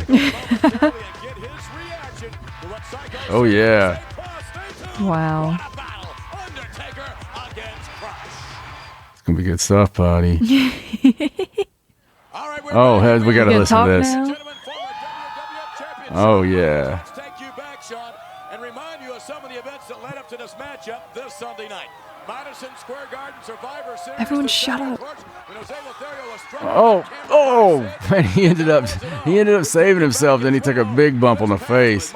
Not that you'd be able to tell. Oh, God. And his hat. Do you remember his son's name? Hoseby. Yes. Hoseby Lothario. Oh, there goes Hoseby. Not Jose, folks. Hoseby. Sean and his mom jeans. Run, Sean, run. I guess he got hit. He got hit and Sean's so mad. He's gonna strip. I love the sound when on the slow-mo. I love the Wranglers too from Hoseby. Look at all the Mexicans from Mexico. 70,000. Oh, let's see. Well, it's happened, Sid. And B, I may not be quite as big a monster as you. Believe me, nobody can be cheaper and low down more than the Heartbreak Kid. I'll get down in the gutter with you and get as nasty as you want to get, Sid. Believe me, that's the way things we do here in Texas. We can be nice to you, or we can kick you straight in the teeth, which is exactly what myself and the people of San Antonio are going to do in the Alamo Dome. You took your wrath out on the Lothario family because they were defenseless. Well, guess what, boy? I'm not defenseless. Ooh. I'm all man, and believe me, at least a yard wide, if you know what I'm talking about. Now, Sid, believe me. Why are the when I guys tell you, chanting for that? the Lotharios, my family, the people of Sensing San a lot of Antonio, sexual all of you tension in guys this feud. are gonna fill the Alamo Dome, and when It's you like come out, my it's friend, like a photo you're op the with most Kamala Harris at the border. in town, and you were gonna fall to the Heartbreak Kid. You talked about the eyes of Shawn Michaels. Oh, God. That you are the master and the ruler of the world. Well, you know something? You can be the master and the ruler of all you want, Stalin. But one thing you won't be is the World Wrestling Federation champion. After January 19th, the Heartbreak Kid is going to kick your teeth down your throat. And guess what? You're going to be looking at him next morning in your stool sample, son. All right, let's talk about the pressure, Shawn Michaels. Let's talk about the pressure all week long you've been feeling from your fans Can't in fucking San hear Antonio. anything. The pressure from your family. They're all counting on you. What if you let them down? What then? Hey, I don't let people down. The World Wrestling Federation has been throwing the pressure on these shoulders for the last 2 years. And you know something, McMahon? You of all people ought to know that I've delivered better than the U.S. Postal Service. I am the man in the World Wrestling Federation, whether you, all your people in your glass office, or any of your other superstars like it or not. There is one leader of the new generation in the World Wrestling Federation, and that road starts here in San Antonio, Texas, and it begins with the Heartbreak Kid, because nobody can work his ass into the ground like me. I'll do it for you time and time again. I'll smack you in the teeth and say hello. All right, Shawn Michaels, we thank you very much. Thank you, Sean. Smoke in the teeth and say hello. Shotgun Saturday night. This Saturday night, He's so Shawn sexy. Michaels very much Can talk about my eyes all you want. for Psycho Sid. Thanks, Sean. Oh, dear. However, He just deep throated the microphone at the end of that. And here we go, little hitman action. I know that sound anywhere. Yes, same. Wait a second. Hitman Hart limping out here. Yeah, he got his leg worked over. Oh, I thought we went to Bret Hart Current. I was like, what the hell? What year are we watching? This Psycho is That's he's got the wrestler walk right there. How all wrestlers currently walk. Look at this. Wow, that was a nice clip there from Stone Cold Steve Austin. That happened yesterday morning on Superstars Yes, yes, it did. on Sunday morning TV. Just break a guy's leg. on big deal. Sunday morning TV. Here you go, kids. Bret Hart. We know you're not going to work, Bret. Damn it, Bret. Nope, he's just there for commentary. Why, Bret? Why? There's all your fans. He's like, I'm not going to high five Swazzle stick there. He high-fived himself. Oh my god. Oh, Bret Hart's sexier than Shawn Michaels. Unpopular opinion. Will you get off this? What is going on here? Look at this. Well, this year in the awards, Shawn Michaels did win Best Babyface and Most Charismatic. Oh, well. So there you go. Is this our Royal Rumble update? Because we're going to be watching Royal Rumble together. Yes, we are. In San Antonio, Texas on pay-per-view. All right, here's what Bulldog several weeks ago did. Well, the man who you saw what he did as well as the hitman Bret Hart. Stone Cold Steve Austin had done to him what he's been doing to a number of individuals. There he is, baby. That was something known as poetic justice. The British Bulldog, Davey Boy Smith. Beautiful. An extraordinary array of WWF superstars. I don't know why you'd call Man, his son looks just like him. He does, yeah. He really does. Funny how that happens. Yeah, ridiculous. It's Genetics. I go through 9 months of pain and anguish and emotional changes and all this stuff, and then the You come out looking just like your bastard father. looks just like his dad. Oh, look here, folks. That's right. My goodness. Yeah, but Brett, there was a little indoctrination, if you would, this past Saturday, Shotgun Saturday night. There you see Big Daddy Cool down in the back. Look at that. Isn't that amazing? Actually, folks, look, they're human. They can have a misunderstanding, an argument, but it seemed to go a little bit further than that. And then you, Honky Tonk Man, you, of course, your chivalry's not dead, right? Here you went to the rescue. She wanted a personal interview through. She didn't want anything from you. And Rocky Maivia made certain she wasn't going to get anything from you. And then Wildman comes back and misunderstands the whole thing. He misunderstands a lot. Thinks that Rocky is moving in on Sable. And look at this, just hammering away. I mean, anything can happen here in the World Wrestling. Wild man know nothing. Wow, look at this. The Rock versus the British Bulldog. Wow. They just didn't know what they were getting. Rocky Maivia, baby. He was a blue chipper. Yeah, I'd say so. And you can see, I mean, this is early, stupid looking Rock. He's still young. Nowhere near shape he ends up getting in. No. No. So. And this wasn't his stupidest look either. There was a worse one before this. He's slowly getting better. Well, he really starts getting his own when he joins Nation of Domination. We'll get to that point, but I'm excited. spoilers. Don't tell me anything. And Bret Hart talking here, but it's 97. A lot of exciting stuff going on. I mean, a lot of stuff that didn't end up being the in-ring that was the most exciting, and a lot of the extracurriculars, a lot of the stuff real fun on the interviews. Yeah, a lot of them behind the scenes. Oh yeah, there's a lot of behind the scenes stuff. It's so much crap, man, that is remembered from 97. It's funny to think about how much of it really isn't in the ring, but yeah, for sure. Oh, nice deep arm drags. And take that arm, work the arm. Are you working the arm, pulling the trunks? I am, sir. I'm doing all of it. What's wrong with the back of Rocky's boots? Is that like stupid, like brown leather or something? It's his calves. They're like cutouts. No, there's not. Yeah.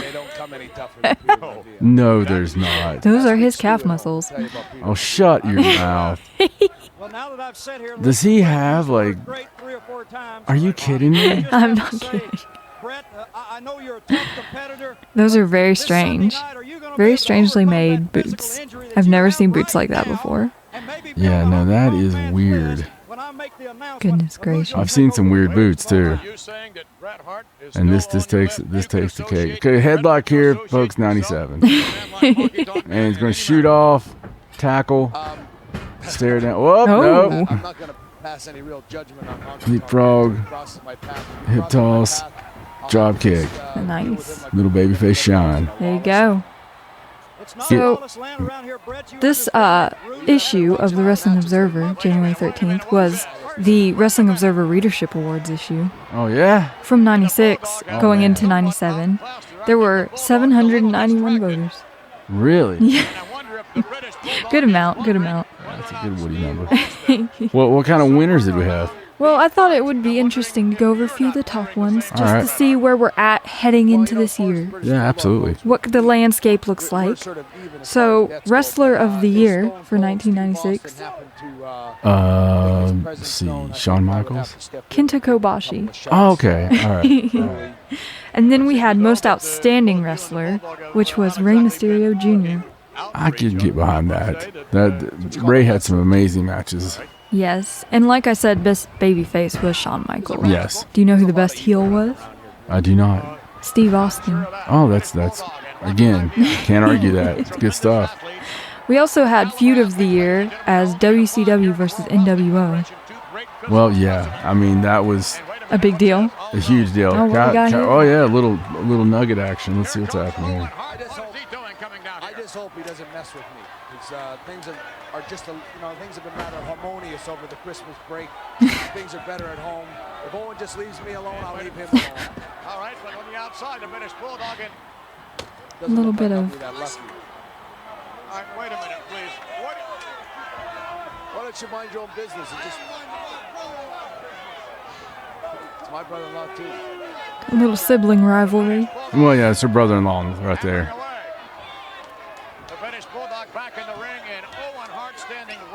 Brett had to remind him this his brother-in-law too. Yes. Yeah, that's a family. We love each other, but we also do not like each other. Well, I mean, it's real family. Yeah, it is. So, That's how brothers are supposed to be. yeah, it's very awkward though. I feel kind of weird. At least it's not Jake the Snake's family. Yeah, man, Rock is just all to pieces here. I mean, look at that. He's chubby as hell. Yeah, he's still a baby. I mean, it's like Mubby, though. It's like muscle chub. Yeah, he's like he's just now learning how to work out for his body type. Well, thank you. Thank you, Mrs. Goodbody. There's a different way for everyone. I'd be pissed if the ref wasn't counting. He just keeps scolding him instead of counting. That's They're just gonna stare at each other the whole. It's a contest. It's went since they were 5. Trying to see who's gonna blink. Oh my goodness. Rocky, big sunset flip. Oh. Nope. Oh, he had a minute there. Stop showboating. Oh, he's all showboat. He's a showboat. Take villain. advantage. Look at that gangster like 4 rows back with the gray silver hair there. Oh my Boy, Joey numbers. And ladies and gentlemen, the rear chin lock. Yeah, Rocky with his mop here. His hair's getting a little bit dry. What? Any other awards? Well, there were a few similar awards, such as Most Overrated and Reader's Least Favorite Wrestler. Oh, you got to give those to me. Both of them are the same person. Being Hulk Hogan. See, I disagree. Hogan sacrificed himself and turned heel. I mean, that destroyed a lot of little Hulkamaniacs. Yeah. This one, Most Underrated, Leif Cassidy. Oh my God. Not a name I recognize. Oh, you know who it is though, right? I don't. It's Al Snow. Okay. And I have to agree. Definitely underrated. Oh my God. Al Snow was the man. Like, luckily I got to see him early on, and I was present in attendance for his debut at Smoky Mountain Wrestling. Oh, awesome. And he had his second with him, Unabomber, which was Kane. But it was some good stuff. Leif Cassidy's just not a good... I don't think anybody could have made Leif Cassidy work. It was a strange name. Like, I was like, there's probably a reason. I've never heard that name before. Well, unfortunately, he was part of the New Rockers, which just didn't work. Right. Leif Cassidy and Marty Jannetty. Oh, man. It's just not him. No. It's a very goofy look. Oh, my goodness. It is pretty goofy. Oh, my goodness. I just showed her a picture of Marty and Leif. That's some good stuff. Oh, wow. Yeah. Goodness gracious. So, yeah. So, there was also the best promotion this year, ECW? New Japan. Oh, New Japan. But the best weekly television show. ECW? ECW. Of course. You want to hazard a guess of the manager of the year? Well, I'm looking at this double down right now. Paul E. Dangerously. Nope. Jim Cornette. Jim Cornette. Oh, tried and faithful. Oh, Oh, blocking it off. here you go. Look at that. His punches still look the same. So overzealous. Oh my goodness, what is that? Well, he don't do that anymore. Is he having a seizure? Nice. Calm down, son. And 2 clotheslines. Looks like he's going to go over the top. Boom. Back on the floor. Can't win out there, folks. Well, it's WWE 97. We might have a double count out. Let's see. No way, neither guy, in their opinion, loses anything. Oh, look, it's Steve and the Clipper. Oh, stunner. Man, you interference. I'm not sure the stunner was his finish yet. Interference everywhere. Are we going to get a count out on this? Let's see what's going on. Yeah, but look at Bret Hart get down the aisle. That's the thing. 3.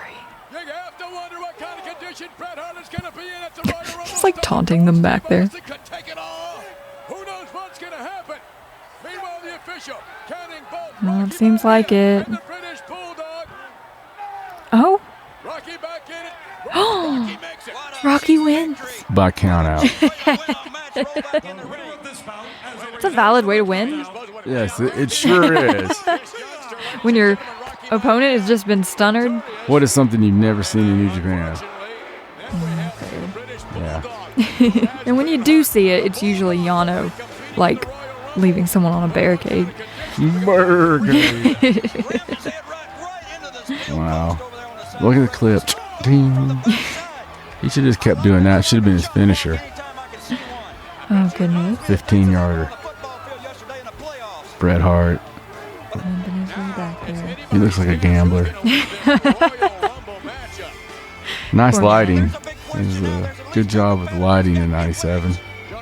The silhouettes. Oh, yes. Yes. However, it'll be a nation divided at the Royal Rumble. It's every man for himself. Correct, Farouk? No, absolutely not. That is not correct. Because in order to have a nation and to form one that is unified, you have to stay together. And that is what the Nation of Domination is about. Unity. I see. What about one-on-one? The Undertaker against you, Crush, right here tonight on Raw. What about it? I will do whatever it takes. By any means necessary, we will dominate. Absolutely. The Nation of Domination. Damn. It is in the name. Damn. Hey, who turned out the lights? Uh-oh. We all know what's coming, folks. And according to Undertaker, this would have been the time period that everybody had guns and snakes and shit in their gear, so everybody had a gun and a knife in their bag. We didn't do silly shit like come out in full makeup like we were dead. This is my favorite Taker, though. I love this time period Taker. This Taker for like the next year and a half. It's a good thing we're watching this year, then. Yeah, it's absolutely my favorite Taker. And after he gets in the ring in 20 minutes. Oh, there's Shawn Oh, hey, Michaels. Shawn Michaels. He's found his way back into Zip the it up, Shawn. Look at that, Mark. Oh, my God. I wonder how many wrestling journalists are right there. They look like they're having fun. Oh, look, Undertaker in the ring finally. They just skipped ahead. Gotta love Honky. Honky don't give a shit. He looks very overjoyed to be here. These guys are killing me, man. The two guys behind. Calm down, guys. You've been on camera a lot tonight. They could have been spending their time, like, what the hell? There must be music playing. Oh, okay. At least I hope there is. Oh, wait. We had a good look at this man last Saturday night on shotgun Saturday night. Very impressive indeed. Yes, we're talking about Farouk. However, Farouk at the side of Crush, the whole nation out here, and that spells trouble for the Undertaker. Of course, it spells trouble, but nothing like the trouble you're in right now, McMahon. I see your glasses laying on the table. Put them back on because you're obviously seeing double when you said you saw Rocky in 2 places at one time. That's not possible. A little bit more of that coffee. Ladies and gentlemen, wait a minute, here comes the other. It's rude to talk over people trying to rap.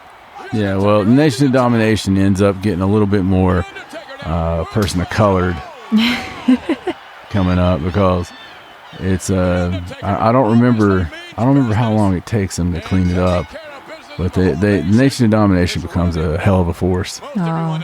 And Farouk there. Farouk had just recently got rid of the helmet. He had some horrible gladiator gear for no reason. Oh my goodness. So I'm kind of sad I missed that. Crush and Taker here is some good stuff. Oh, nice DDT. Look, good Lord. That's what we call a plant. And They look like they should be a tag team. yeah. I mean, whenever you had Brian Lee and Crush together, that's even looked better. But this is the kind of people that Taker loves. Taker looking like he's in a Maybelline commercial. Maybelline. Look at that hair. Maybe he's born with it. Maybe he died with it. He might Maybe have. it's Maybelline. Amazing to stay so nice and shiny when he's dead. Yeah. He always had nice hair until he didn't. That's how it goes. The little slobber knocker action here, though. Oh yeah. Boom. Big boys doing big boy things. Another big clothesline. The fans are going mild. And they tell everybody I was there for the Taker. And some biker dude. I don't remember who it was. I got to see Taker though. I think it was Kona Crush. He's going to go old school? Is it just school at this point? Oh. Yep. Oh. Oh, ruining a whole generation of little Takers. I wonder if anyone's going to try that with Lance Archer. I hope. Oh, look. Oh, no. Oh. Not a DQ in WWF. No, it's very awkward. Most other wrestling federations, that is a disqualification there over the top rope. And let's see, what's Taker planning? So lumbering men. Yes, it is definitely not Lucha Libre. They're both like slowly getting up. Getting him by the ears. Come on. You can fight out of this, Kona Crush. Oh, look at that. Here we go. Ooh. Lumber back in the ring. Oh, yeah, but he's got the advantage now, pal. Yeah. This might be the job match. Maybe Taker, maybe you don't know. Taker was a jobber this year. Nothing being protected whatsoever. And the Undertaker could use a little support, but against the entire Let's see here, and with some action. Action. And wow. Let's see what's going on. He looks here. fabulous. Both men around that 300-pound mark. Yeah, they're around the 300-pound mark. I'd say they're both about 285. Whoa, man. Way to hit the ropes. And a big pile driver. Damn. Yes, he'll feel some pain. Yeah, he planted the shit out of Taker on that. Farouk's like, damn. You're going to do that as many times as possible, aren't you? Yeah, oh yeah. It's beautiful, beautiful pile driver. Definitely Crush has the action. Oh my God. Ow, right in the chin. Yeah, that's what you Jeez. get, Taker. What do you think about that, dead man? Why do they keep cutting the Vince and Honky? I don't know. And that's kind of strange. Like, we're going to show you the announcers throughout the whole show. Speaking of announcers, do you want to know who the best and the worst television announcers from this year's awards were? Please. The best was Joey Styles. Of course. And the worst was Dusty Rhodes. Oh, no. Observer and rotate. Oh. Dusty is amazing. I mean, it's the readers that vote for it. Yeah, because they're coerced. Man, Dusty was great. If you will. Man, Taker's doing the JO. Yeah. He's Getting his butt kicked. He really is. And Baby Earl out there, I don't know what he thinks he's going to do. He can't do anything. I'm getting ready to screw Brett. We're just going to have Earl hate this whole year. I hate Earl. Leading up to the thing. I wonder who the Royal Rumble is. Whose rings are those and why did they show them? Can't remember. I would watch it if I knew when it was on. Too bad. I wonder if those two guys from last week are still sitting in the stands. Oh, I hope so. Waiting. They better be. If they are, they just saw Psycho Sid. Oh my God, they did. Oh God, oh. Vader fucked up. He thought it was his match. He's just standing there like, why am I? Let's see. And everybody's standing here going, why is he out here? Oh, here we go.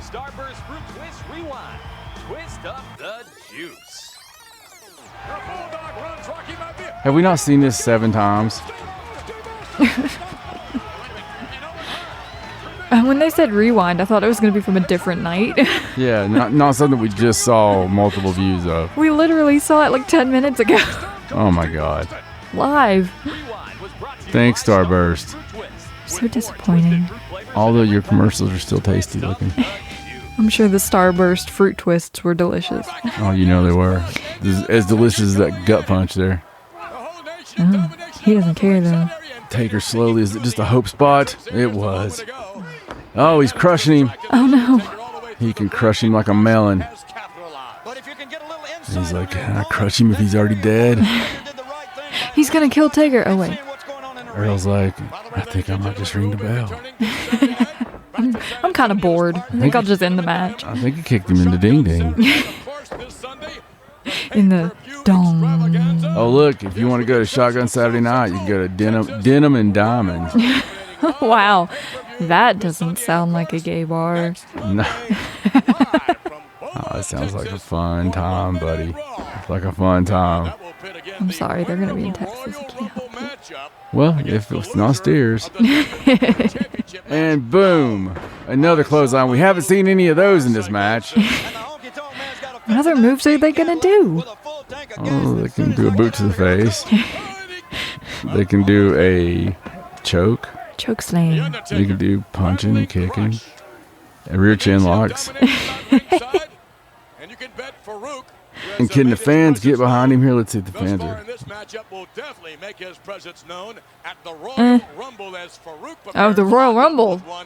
Ahmed Johnson. Oh, Ahmed Johnson. That's going to be a tough one, and it's going to be tough on Ahmed Johnson. I promise you that. Ahmed. Ahmed Johnson won an award in Worst this wrestler? issue. Worst on interviews. How about worst in ring? Worst everything? Worst wrestler was actually Loch Ness. Oh God. I can't argue that. So there you go, sidewalk slam kind of, but it looked like a backbreaker. It just looked the same. Oh, he's going to the top. I mean, High risk. He's not going to the top. Going to the middle. He's going to the middle. Oh wow! Oh, he punched the mat. Devastation. Is he selling the hand? Oh! Not really. And look at this, big fire up, baby face. Go, go, go. Go, Gadget. We got it. Into the ropes. Is he going to duck? Oh, he ducked. Is he going to goose? Yes, he is. Big clothesline, big Taker maker. Come on, Taker. You can take him. Now I got a heart on. Now I'm going to And fuck. now it's ruined. And, oh, no, he slips out of the hard on. And Oh, wow. belly to belly. A belly to belly. The match continues. Oh, his hand hurts. Yep. Ouch. Oh, no, he's Now just he's fixing getting his ready. glove. Yeah, he's getting ready. Oh, he sat up. Oh, He did the dramatic sit-up.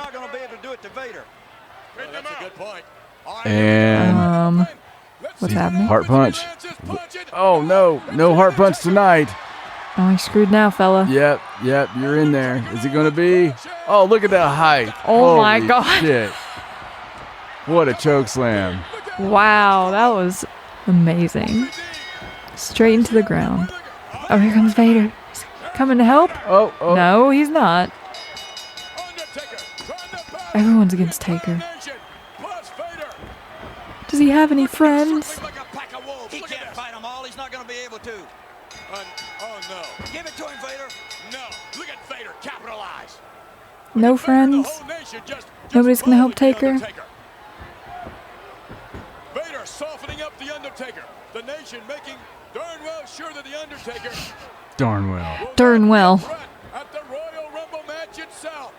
Just evening up the odds for Sunday night, that's all. There's all kind of conspiracy. How's this? Vader bomb. How's this evening the odds?